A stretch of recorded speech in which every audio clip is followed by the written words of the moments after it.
आज से बजट से शुरू हो रहा है और सरकार का बजट लीक आउट हो गया है। 9 लाख करोड़ से अधिक का सरकार बजट पेश कर रही है और अभी तक जो पिछले साल बजट पेश किया था उसका 40% भी सरकार ने खर्च नहीं किया है।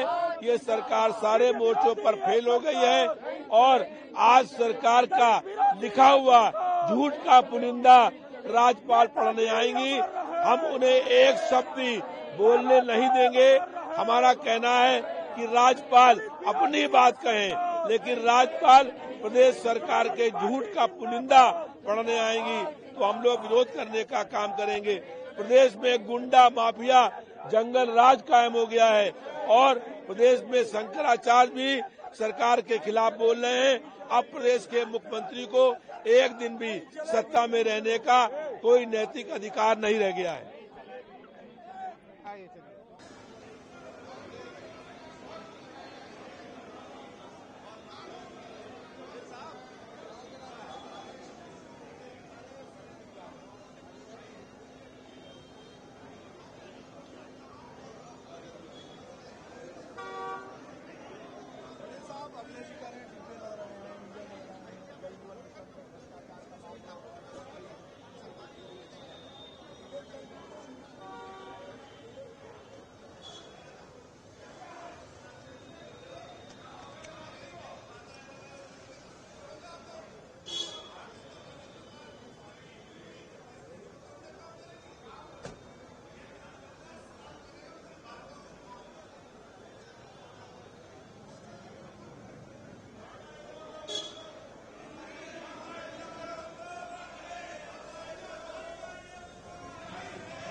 का पहला दिन है, आप लोग यहाँ पर किन मुद्दों को जो है प्राथमिकता से उठाएंगे? राज्यपाल आज यहाँ पर आएंगी। हम लोगों ने कहा कि अपना भाषण पढ़िए। अगर प्रदेश सरकार का लिखा हुआ झूठ का पुलिंदा आप पढ़ेंगी तो हम उसको पढ़ने नहीं देंगे और लगातार विरोध करने का काम करेंगे। सरकार हर मोर्चे पर फेल हो गई है। प्रदेश में सरकार 9 लाख का बजट पेश करने वाली है, लेकिन पिछला बजट का 40% भी अभी तक सरकार खर्च नहीं कर पाई है। लगातार महंगाई बढ़ रही है। प्रदेश में गुंडा माफिया जंगल राज कायम हो गया है। दलित की बेटी का अपहरण हो रहा है और जब मां रोकने का प्रयास कर रही है तो मेरठ में मां की हत्या करके बेटी का अपहरण करने का काम हो रहा है। कानपुर में दरोगा अपहरण करने का काम कर रहा है। प्रदेश में कोई बहन बेटी सुरक्षित नहीं है। इन तमाम मुद्दों को लेकर के हम लोग सरकार को घेरने का काम करेंगे। अब इस सरकार से जनता का मोह भंग हो गया है। जनता सत्ता परिवर्तन और बदलाव करना चाहती है। बजट सत्र में 2 महत्वपूर्ण एजेंडे होते हैं। एक माननीय राज्यपाल जी का अभिभाषण और दूसरा सामान्य बजट। माननीय राज्यपाल जी का अभिभाषण वह सरकार की उपलब्धियों और भारी कार्य योजना का सरकार का अपना एक दस्तावेज होता है। जिसे राज्यपाल जी के माध्यम से सदन के माध्यम से पूरे प्रदेश के जनता जनार्दन को समर्पित किया जाता है और यह सभी माननीय सदस्य फिर उस पर चर्चा करते हैं। ये सभी कार्रवाई को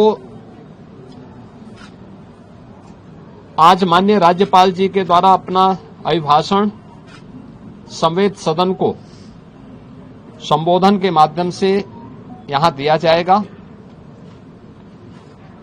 दूसरा सामान्य बजट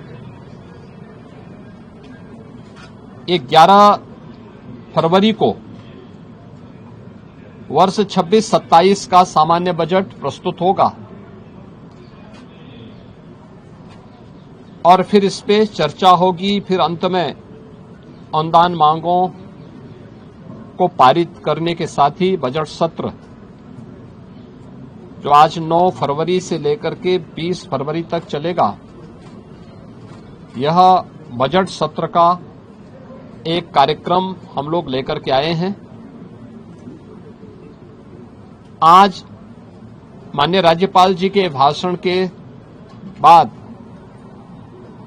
जब अभिभाषण सदन के पटल पे रखा जाएगा, उसके तुरंत बाद उत्तर प्रदेश का आर्थिक सर्वेक्षण भी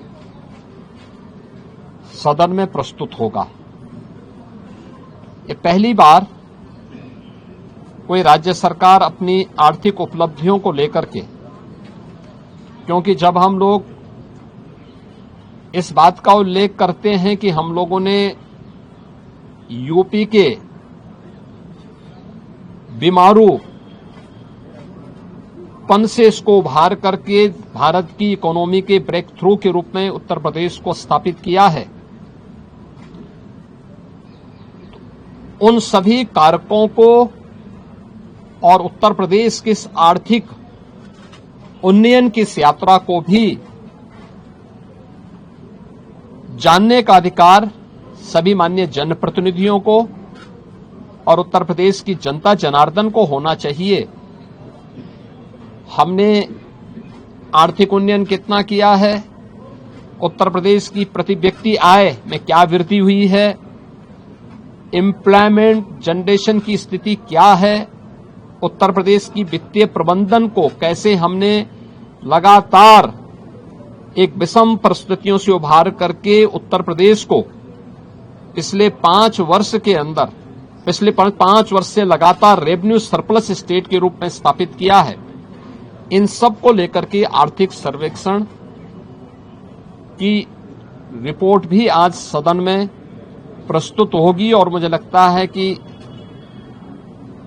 राज्यपाल जी के भाषण पे चर्चा के दौरान भी और बजट पे चर्चा के दौरान भी सभी माननीय सदस्य के लिए यह रिपोर्ट एक महत्वपूर्ण दस्तावेज होगा अपने डाटा को प्रस्तुत करने के लिए और उस पर चर्चा करने के लिए। वास्तव में विधानमंडल लोकतंत्र का एक महत्वपूर्ण आधार स्तंभ है।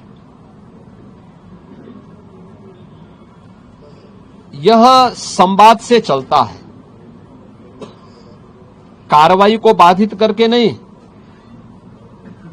किसी भी माननीय सदस्य को अगर कोई मुद्दा उठाना है तो कार्रवाई को बाधित करने से वह एक प्रकार से जिन मुद्दों को की ओर ध्यान आकर्षित करना चाहता है, उन मुद्दों पे को डाइल्यूट करने का प्रयास कर रहा है। हम लोगों ने बार बार कहा है कि सरकार संवाद से समस्या का समाधान पर विश्वास करती है। सरकार हर मुद्दे पे चर्चा परिचर्चा करने को तैयार है।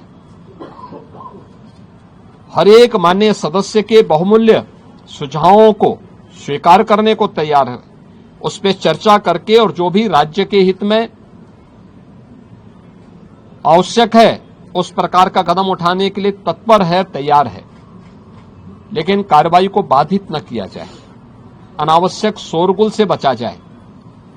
यद्यपि पिछले 9 वर्ष के अंदर उत्तर प्रदेश विधान मंडल में कार्रवाई के नए कीर्तिमान स्थापित हुए हैं और हम विश्वास करेंगे कि बजट सत्र जिस पर पूरे प्रदेश की और देश की भी निगाहें होंगी, इस बजट सत्र को